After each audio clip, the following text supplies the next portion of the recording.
اگر امام صاحب جماعت کروا رہے ہیں تو ان کا وضو ٹوٹ جائے تو جماعت کون کروائے گا؟ تو یاد رکھیے، ابو داود میں رسول اللہ صلی اللہ علیہ وسلم کی ایک حدیث عبداللہ ابن مسعود سے یہ ہے کہ آپ نے فرمایا کہ میرے پیچھے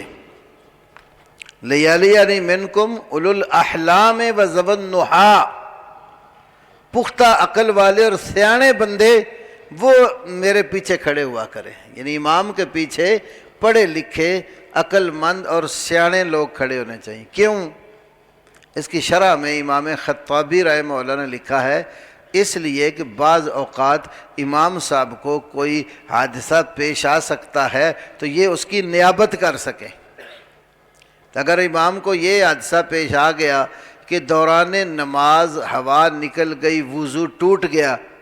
اب امام جو ہے وہ مصلی سے اتر کر سائیڈ سے جا کر نکل جاتا ہے وضو کرنے، تو وہ جو پیچھے کھڑے ہوتے ہیں ان میں سے کوئی آدمی آگے آ کر اس مصلی پر کھڑا ہو کر نماز وہیں سے جاری رکھ سکتا۔ تو وہ جو پیچھے کھڑے ہوئے لوگ ہیں ان میں سے کوئی شخص امام کا نائب بن کر اس کے مصلی پہ آ جاتا ہے اور وہ پھر نماز کو مکمل کرا دیتا ہے۔